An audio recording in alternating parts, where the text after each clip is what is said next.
Les saluda Wilmer Alfredo Escoto Colindre, estudiante de la Universidad Pedagógica Nacional Francisco Morazán, de la carrera de Técnica Industrial con orientación en madera. Vamos a resolver un ejercicio de la clase de Física Elemental 3.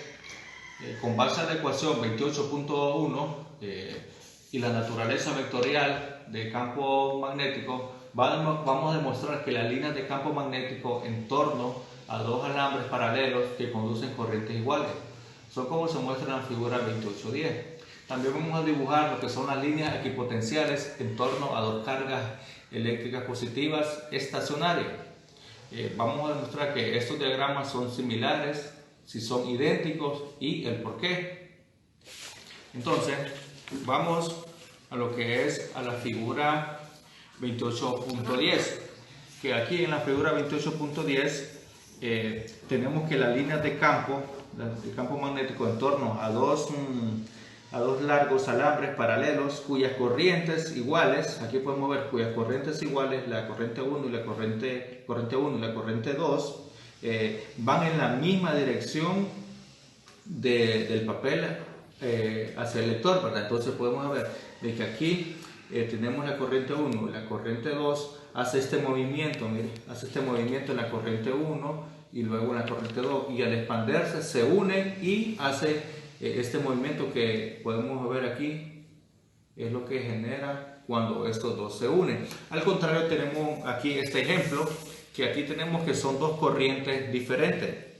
La corriente 1 que va en contra del reloj y esta que va de acuerdo al reloj que fluye, y estas al unirse lo que hace es que la fuerza va en dirección hacia arriba, el campo magnético va hacia arriba. Podemos observar aquí que es diferente a este ejemplo, que la fuerza, los campos magnéticos, las corrientes se unen y generan este movimiento.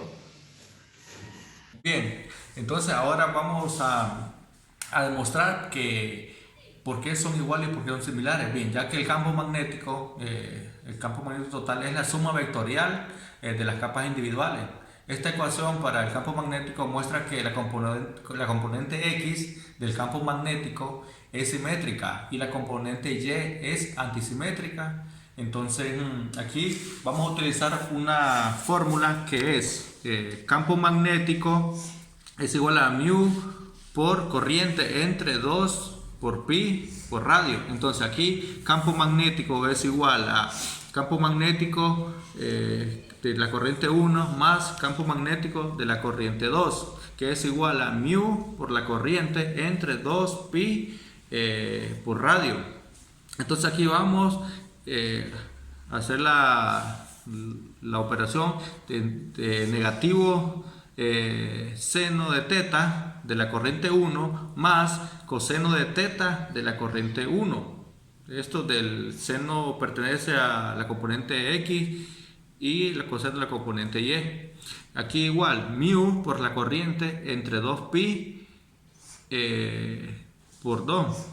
Entonces aquí tenemos de que negativo seno de teta de la corriente 2 más coseno de teta de la corriente 2. Aquí lo mismo, componente X y componente Y, que es igual a mu por corriente entre 2pi.